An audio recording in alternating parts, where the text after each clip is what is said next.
This is Roddy Clear's Irish Music Show. KCLR.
Track number 6 from Catch That Moment from Blink, the best of, and Blink are my special guests in studio. We didn't. This is the first time since the programme came back on the air that we've done a special, and it was lads, it was yourselves that were the subject of it.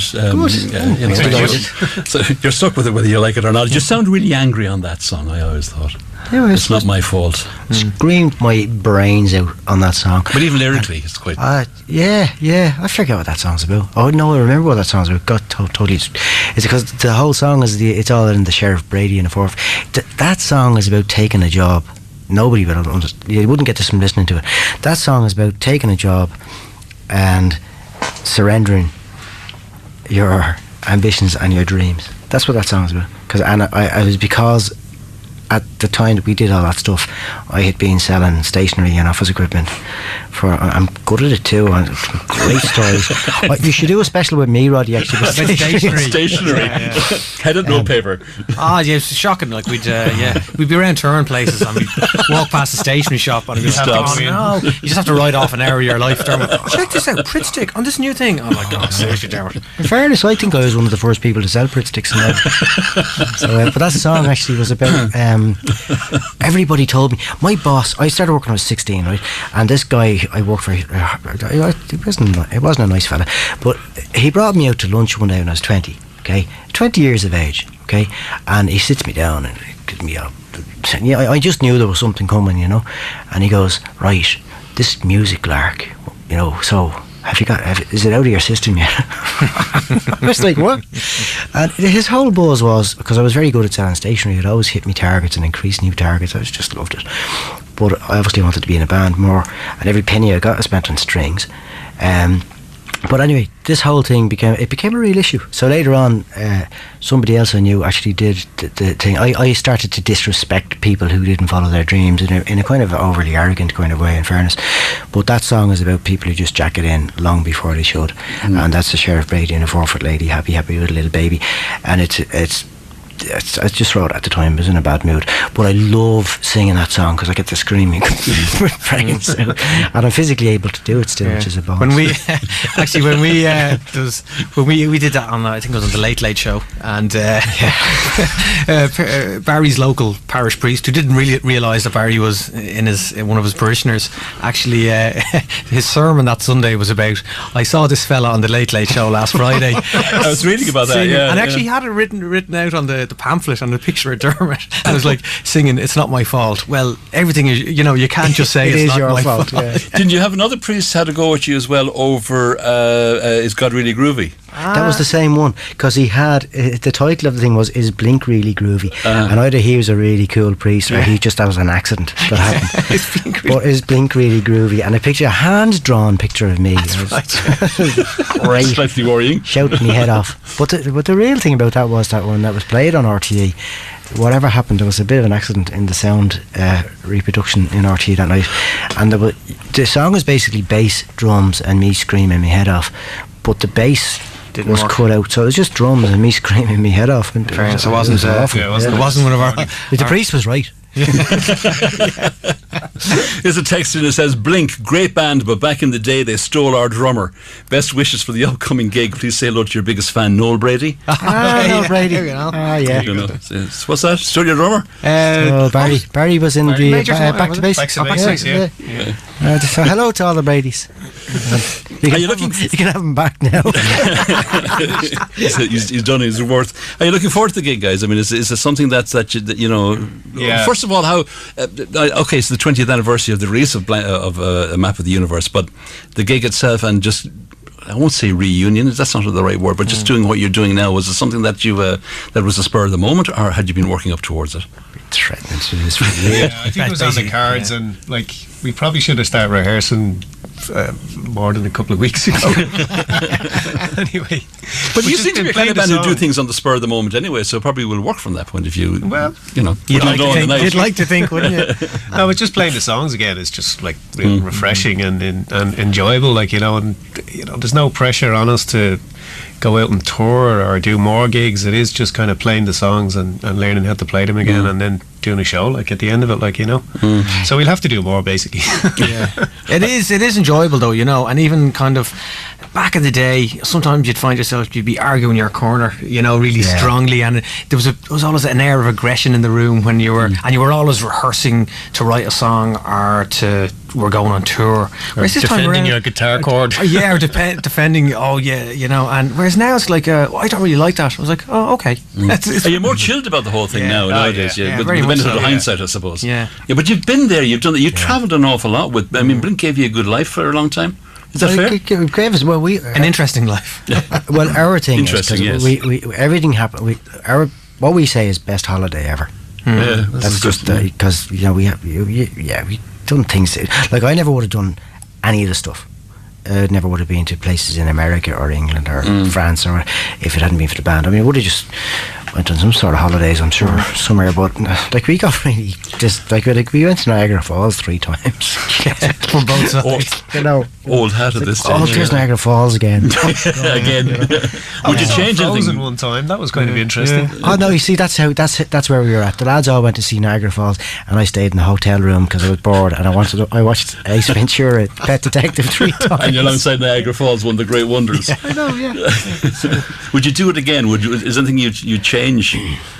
Looking back, would you have approached it differently? I think we should play bigger venues. We should have played Wembley more often, I think. Probably would have sold more albums and tickets. We should have made more albums. I think maybe you should have gone with the album every 2 years or something, maybe. And yeah, but see, that wasn't the plan. That was because an awful lot of it came a particular time when an awful lot of this was kind of self-funded, and we were kind of pushing the boat out ourselves. So you go off and you do a great tour in America, and then you come back, and instead of going straight into writing or doing some other stuff, it'd be like, right, got to clear the credit card bill. Yeah. In the latter days, Six different jobs in bars and all the stuff. But even that in itself was interesting. Yeah. It's great. Well, you did your solo stuff, Dermot. What about yourselves? What were you doing in the intern time? I know you said you never really went away, but you must have been doing something other than what you were doing with Blink. Yeah, well, I mean, when I started doing sound engineering, and I was recording, myself and Dermot, another guy, have a studio up in Dublin, and I did a sound engine there for a while, and I was doing other bits of music. But to be honest, nothing. I never really had the passion once of doing anything else that I was doing with Blink. So I mean, I'm 9 to 5 job now, Yeah, but did you want to stay in the industry? I personally did, but I never got involved in anything that really kind of that motivated me as much as Blink. It's just not. It's not as magic to be. No, true. And in fairness, there is like Dermot's who's somebody who can write a song from start to finish, whereas I was always. And probably the same with Brian as well. I was part of a unit. I might bring some chords in or a music idea. But you were happy to go along with what Dermot was saying. I don't write lyrics, number one, so I could never write finished songs. And I think that's one big difference between maybe you and maybe you say me and Brian. And I know Barry played drums. Yeah, I just couldn't leave it alone. Kind of thing, if I wasn't doing that. And are you quite happy with that? I mean, to let Dermot do what he does, and then you just do your own little bit of contributions along the way. Yeah, I mean, the way we worked, it worked for you. We were always very, very happy. Obviously, look, to be, times of murder and mayhem. But generally, I mean, we're all very good friends. It was a very democratic setup that we had. I mean, if someone didn't like something, I mean, it wasn't even necessarily put to the vote, but sometimes it did go to the vote, and when you're like fighting your corner, it wasn't always about who had the best idea. It was always who had the best reference or the best argument. And totally. Yeah. Sometimes you could say, "Oh, well, that's very such and such," and you're like, "Really?" That happened only last week. Only last week. Yeah. You're actually one of our slightly contentious issues, and somebody was able to jump in and say, "Well, it sounds a bit like this." It was like, oh, "Okay." Yeah. Actually, Roddy, I referenced Scott Gorham and Brian Robertson, I think, with the two boys were doing some sort of guitar lick together, and I was going, no, the dueling guitars thing, you need to be kind of playing around each other. Yeah. Well, you have the template I got my way there. You had the template in there. Coming back from that reference. But it'd be very, like, I mean, if I'm doing the stuff that I do outside of Blink, when I go back into working with the band, then I'm a member of the band again. Do you know? So it's not like they never told along any of my ideas, believe me.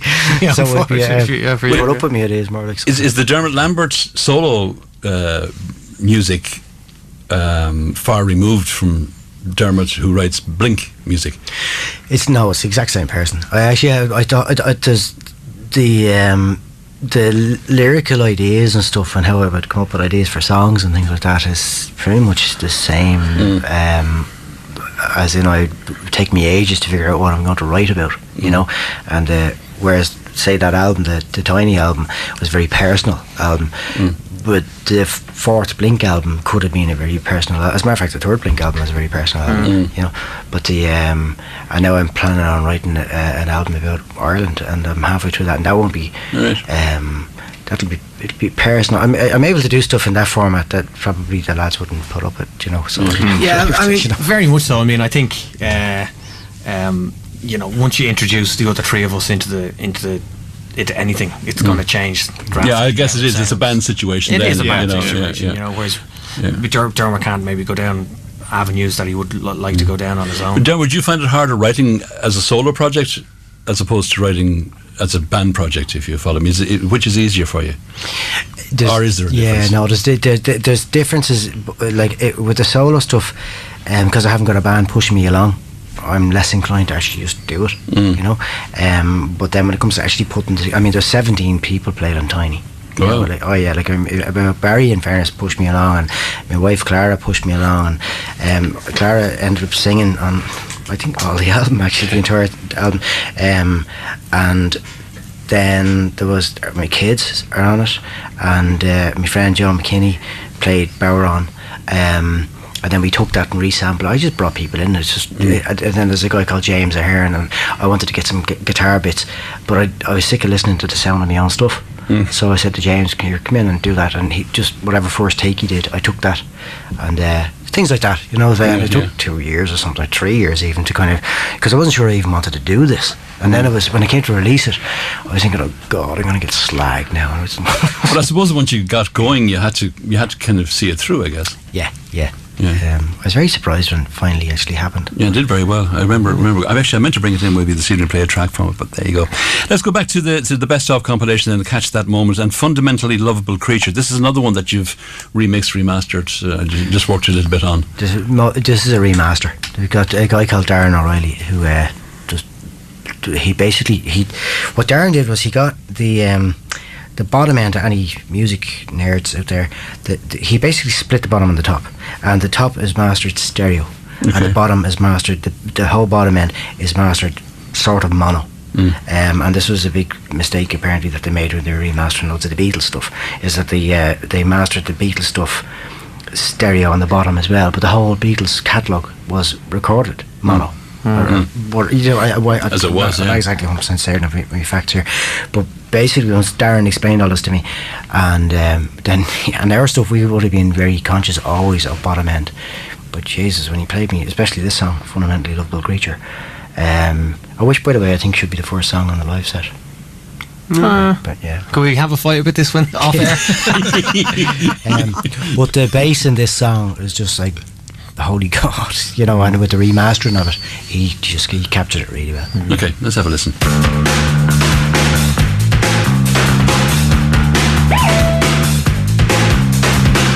So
and Fundamentally Lovable Creature 20 years ago. And so you happy with the way that sounds now? I love it. As opposed to the original? I love the original as well. Do you know what it is? Half the time it depends what you put some of the stuff on. See, my CD player at home is really old, so everything I have sounds good on that anyway. But it's when you get some of the newer stuff and you put some of the newer or some of the older stuff onto newer gear. The older stuff is mastered for older gear. So basically it's catching up with all that. And then in the case of cello, we went a little bit mad and did some extra bits onto it and stuff. Was it difficult for you to just decide which ones to redo? Oh, yeah, we had a load of meetings about it. Like meetings, as in we had 2 meetings. Sitting over a pint somewhere. It's the best way. Yeah. Pretty much, it was there's 19 songs including the radio edit of cello on that. So it's 18 songs. I think we only thought we'd do 15 or something like that, and we couldn't get it down. It was up over 20 or something like that. But they're our favourite songs. So it was just us going like, look, let's do this. We've never released a kind of a compilation where all the stuff is in the one place at the same time behaving itself. So let's just do it now, and we're all still alive, I suppose. Did you get any kind of a shock when you decided to sit down and compile these 17, 18 tracks and realising, gosh, we did an awful lot of good stuff? I think more so when we're actually rehearsing. The rehearsing has been it's real kind of, oh wow, actually, we really enjoy playing that still, and it still sounds really, really, really good, you know. Are you in the process of writing that at the moment? Will there be new Blink material? I don't know. I just we look at each other and go, there's a song like this. See, the thing, there's a couple of songs that were never properly released. We have the one missing. Here's Your Chance. Yeah. Well, go on. There's a song that, again, you probably wrote the chorus to, and we played live loads of times, but we never recorded, never even did a demo. And that song could probably end up getting us into the studio to do some recording. Would you like to go back and do new material, a whole lot of new material? Yeah, well, I would, because I like recording anyway. It's a great buzz writing a song. I mean, getting an idea together and finishing it off into like 3.5 minute long piece, it's probably one of the best buzzes you get from being in a band. Are you expecting anything to happen? I mean, you have the gig coming up on at the end of the month, and what was it, 25th? Beyond that, what are you thinking? I mean, do you want to go back on the road, or is this just going to be a celebratory gig for the 20th anniversary of the release, yada yada yada? Are you even attempting to think beyond that? We had a very clear chat actually about that, because when we started rehearsing, and basically it came to like, actually, why are we actually doing this? Do you know, like, what does people want from it? And so we went around each of us one by one, and really and truly, this is the 20th anniversary of Rapid Universe, so there's never going to be another 20th anniversary. So this is a bit like, our get off the pot, so we decided we were going to do that and play a gig, and then I was like, okay, well, what do you want from the gig? What do you want to happen? And given our experiences of gigs over the years, sometimes we've had some disastrous shows, and then we've had some amazing shows. So what we decided, and I think I'm right about this, we just want to do a brilliant Blink gig. See, Blink, in my opinion, was an amazing band at the start. No, I won't argue with that. And then somewhere along the way, we became this kind of survival outfit that just kept going, that didn't know when to stop. Yeah. That's what I think. I think that's more. Could you say the same about a lot of Irish bands like that? Yeah, but you could, of course, yeah. But it's not nice being in the second Blink. It was great being in the first Blink. Yeah. So the second Blink was tough. I mean, the good bits were great. Good gigs were great, but to get us onto the stage and to record and get songs there, took an awful lot of effort, and that takes its toll on your decisions that you make. And of course, the years are passing by as well. Yeah, of course, you're not going to stay in your 20s all the time, and as you get that little older and your responsibilities, you're all family men, and I suppose all that comes into play as well. Absolutely, yeah. So I mean, that would beg the question: if you do decide to tour again, would that be just kind of localised to Ireland? Or would you be prepared, or would you be able to go further beyond if something magical happens that people really want to hear you again? listen, if somebody wanted to give us 10 grand to get in a plane, it's just okay, silly question, I guess. that is the answer. But I suppose, there's a chance of playing some small little venue in London. It's going to cost you X amount of money. Do we really want to go there again? There might be someone there, what's the we've played enough empty rooms. Well, in fairness, actually, that's a very good point, because what I'm really looking forward to about the Button Factory is there's lots of lovely feedback coming in off the Blink Facebook page and the various different things like that, and there's pre-sale tickets as well, so we know there's people going to be at this, and we know that this is going to be, for some people certainly, it's going to be a big nostalgic kind of a thing, and I'm cool with that. That's grand. And then for other people, they're going to be looking forward to seeing the band. But the fact that we're enjoying playing the stuff just for that one-off event, so I certainly am planning anything beyond that. We're doing a little guest thing with a couple of weeks later in the Piazza House. Talk about that. That's going to be an interesting night as well. We'll talk about that in a moment as well. There's an actual show that we're in charge of, and we're putting it together, and that's we're saying to people, look, this is something we're doing. There's only one. So it's kind of a wait and see situation, really, is to see what happens after that Probably date. A little bit. Yeah. Okay, I'm going to take a break, and I'm going to play. I'm going to skip forward a little bit, because I'm not going to get the entire album. Too much. I know, I don't mind that. I'm going to get another live track from you as well, if we can. I'm going to go with Billy. What's the story on this song then? Billy was a huge song for us live in 1995, especially when we were doing all the American stuff. And the song, we recorded it. The subject matter of Billy was, I don't know, basically the song was about two friends, and one of the friends says to the other friend, he basically comes out and says, I'm gay, and also on top of that, by the way, I'm in love with you. Now this really happened. This is friends of ours, and that's what the song is about, because the other friend was a bit shocked and whatever, and then they had to deal with that. Of course, this would have been at a time when that subject would have been a lot more shocking than it is now. Yeah, sure. Well, as a matter of fact, the song would actually seem a little bit naive now, actually. Yeah. Do you know what I mean? But the song was great, and the recording of it was never quite finished. But with what we did with the mastering was, apparently there's all sorts of things wrong with it, but in the mastering we readjusted stuff back into where it's meant to go, and it's just the sentiment of the song, naive as it might seem now, is still a lovely sentiment, and I prefer to kind of refer to it as that Billy in this instance now is a girl. It makes more sense in my head, Okay, so yeah, and it's just a great song to play as well. Yeah. Okay, we'll hear a song called Billy from Blink after these. Roddy Clare's Irish Music Show. 34 years supporting Irish acts.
a song called Billy, and it's from Blink, who are my guests in studio. We're doing a special on the band this week on the programme. Going to do one or two of these over the next number of months. Don't know who the next one's going to be. We'll just see who's coming back. Whatever. And the reason the guys are in and why we're doing the special is 20 years since the release of A Map of the Universe, and there's a new CD due for release as well, a best of compilation from which we're playing tracks on the programme. We're not going to get them all in, but we've got 11 of them in so far. No, we haven't got 11 of them in. We've got 7, 8, 9 of them in so far. We'll probably get 2 more. So I know we spoke kind of briefly there a moment ago, lads, about the gig coming up in the Button Factory, and then you have the Piata House, which will be that's in the Olympia on the 16th of November, I think it is. It's a Sunday. Yes, it's Sunday. Which is kind of a greatest hits of Ireland, the kind of a reeling in the years type thing. Which I mean, the nostalgia version, the nostalgia value of that is going to be quite huge for a lot of people. There'll be yourselves, Into Anua, Friends of Emmett, who are a new band, but Waterboys are in there as well. I'm just trying to think off. The Brothers are in there, I think. Yeah. The Cactus World News playing. Cactus World News. Fountainhead. Yeah, it was members from. Members from. So Yeah. that'll be quite an interesting night. I mean, you look at bands like that, and you look at bands that have come before. We have all the crop of bands that are around at the moment. In Dermot, I suppose you more so than the lads, perhaps. I don't know. Will be very aware of the current crop of bands that are out there, and even some that I mentioned to you don't know about, and that's just the way of it in this country. But back then, the crop of bands that were around, such as the ones we've mentioned, I mean, the rich vein of music that this country has produced and still continues to produce is quite astounding, isn't it? There's a very, very high bar. You know, first of all, I have to correct when I said earlier on I don't like new music, and that's because I'm old. That's an ironic thing for someone in my position to say, considering that I've probably, God knows, many new artists I've worked with over the last few years. But it's what gets to the top is generally a complaint of mine these days, and it's the general things that are in place to make that happen. So, and that's why Facebook and the digital changeover and stuff hasn't, I believe, been helpful towards creativity. Having said that, the garage gigs which I run, which I still sort of base, if you see something on a stage, if you see a band, and I mentioned the Dark Lanes, a band I saw not too long ago, and you see that band and you just go, oh my God, they're brilliant. I don't have to look them up on Facebook. You know, I'm actually looking at them. They're in front of me playing, so I'm not listening to an MP3. I'm not any of that stuff. I see what's really happening, and whether or not that band transfer themselves into, you know, sort of general listening to the rest of the world, I don't know. But I see loads of great artists, but you know, that's something I just had to kind of quantify. Is whether or not those great artists get through the shape of the music industry now, I believe is actually more difficult than it ever was. It doesn't mean that there's not great music being made. Is live music still important? A band going up on stage and doing their thing, stagecraft, you know, learning the stagecraft, or have they become too much, you know, homogenized?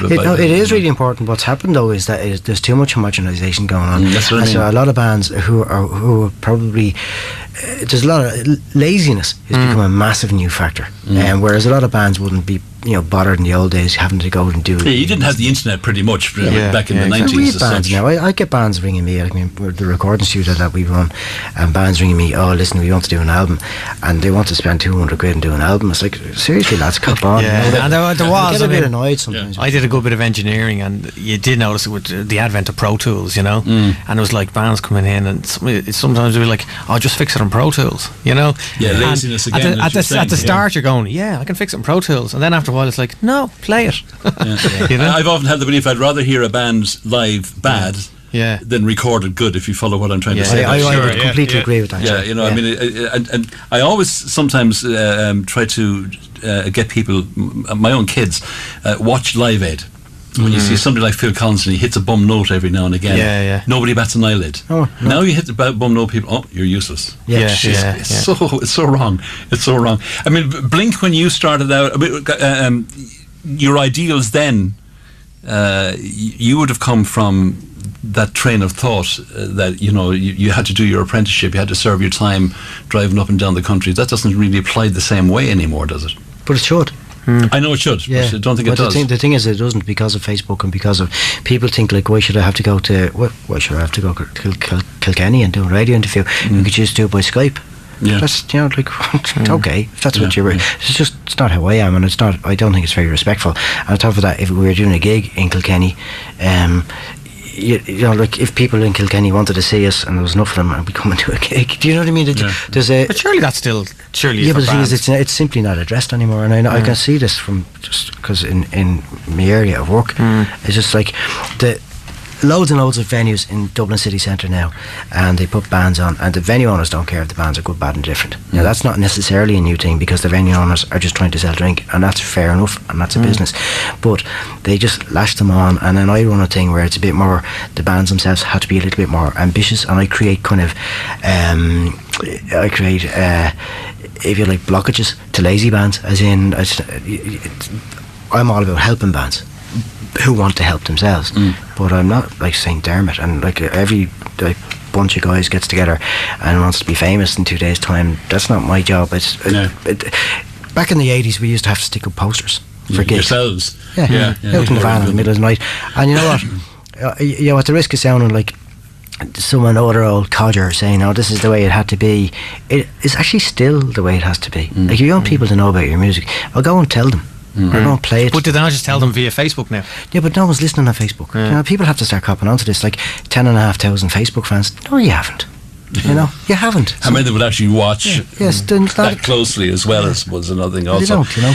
Just, I want to kind of go back to the beginnings of the band as well. We kind of mentioned before we came on air, just to kind of just get this thing out of the way, the whole Blink 182 thing. Yeah. I know you didn't go to court on that, but I mean, there's, you know, it probably would have sounded a much better story if we said that you did and all the rest. So, but who was there first? You were there first as Blink. Yeah, and then Blink 182 came along. Well, we had priority over the name in terms of, like, we had released something under the name. So, I mean, they had been gigging, I think, in San Diego for a number of months, and we became aware of a band gigging in San Diego under the name Blink, and I think we just approached them and said, sorry, but like, we have the name.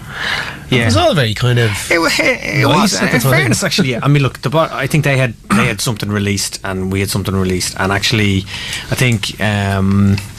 We said to them, look, whoever has something released in the States first can hang on to the name. So we had actually we've been over to CMJ in 1990, whatever it was. So we kind of produced this CD, and so you had the edge. So we had the edge, and that was it. So they changed their name. We could have made them change their name, but we said no, hang on to the name and change it. And we can't say what we really think, because we say what we really think, we'd be accused of being sour grapes. Well, it's. I tell you what, I think it's hilarious. Like, I mean, that's so be it. They went off and sold their millions of records. Yeah. Whatever happened to them? But the lead singer guy was like, was moaning about it, like, you know. I remember, like, years later, I was working in a bar. I remember it was one Saturday night in the bar, and I was actually literally unblocking a urinal, and some bloke came down and said, "Oh, you're your man that was in Blink. I heard your man complain about you again." It was like, Jesus, you know. But no, I suppose it's publicity anyway. Either way,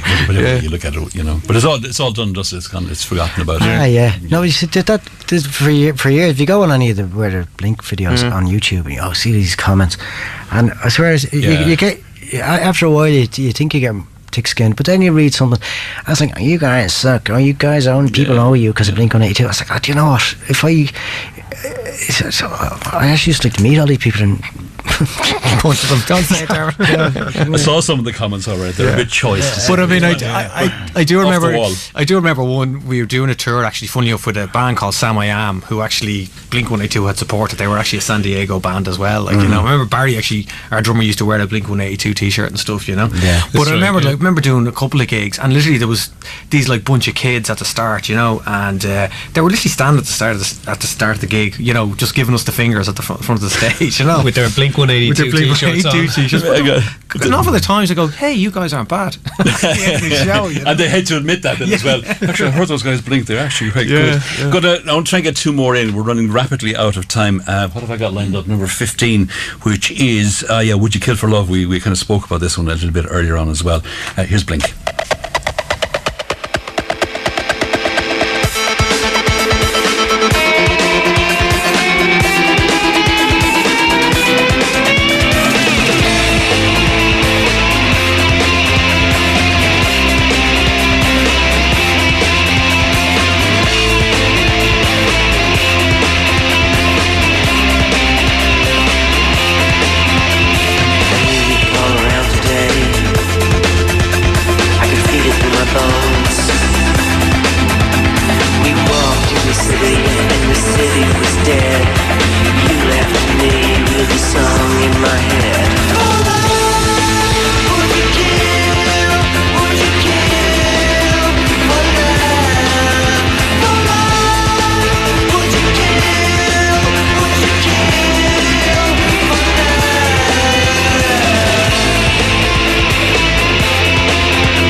Song called Would You Kill for Love, taken from a new compilation, Best of Blink. Catch that moment. Looking forward to that going on release, lads. That's a couple of weeks now. Yeah, 24.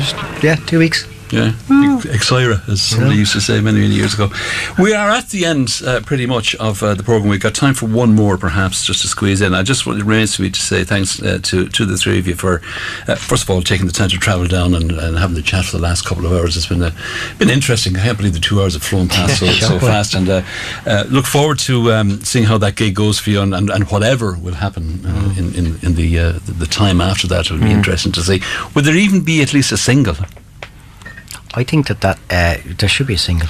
God, we better release it. We'll start making some pick a single. decisions here. Do we have to write another song? No. Must be a new one then. Well, we can't release couldn't be a single. And here's your chance, I'm telling you, that's the one. No. Maybe the first song will be Give It a Bunk. I don't know. Yeah. We'll see.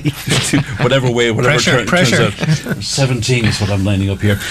So the album Catch That Moment, I presume you'll be able to get it at the gig, and it'll be available download and all the usual record shops. It's on pre-sale on iTunes right now, actually. At the moment it's there. As a matter of fact, if people were to go on and pre-order it now, then on the day of release they'll get it into their phone.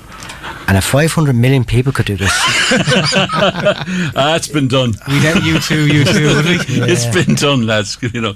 I don't know. I have 500 million Facebook friends. Yeah. Lads, thanks very much indeed. It's Blink, my special guest for the last 2 hours, and watch out. The 25th is the gig in the Button Factory in Dublin.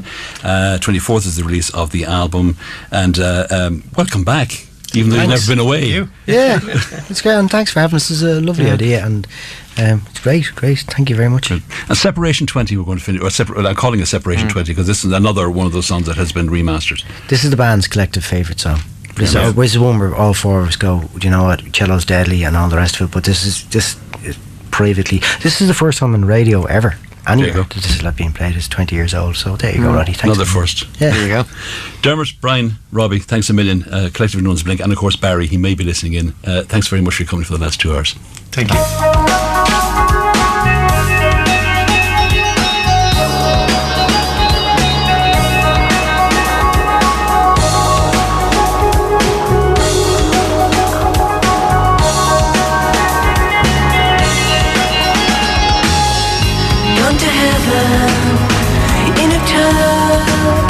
A mildly embarrassing tale of woe. Not a pretty sight, but a nice way to go. There's Christmas crackers with your name inside. If you're free, why don't you sing a free song?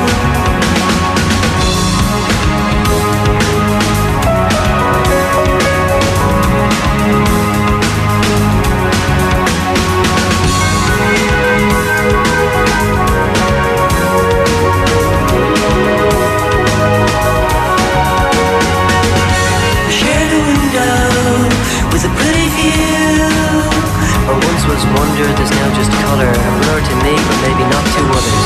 I don't look through now, I'm afraid to see. If you're free, why don't you sing a free song?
Roddy Clare's Irish Music Show.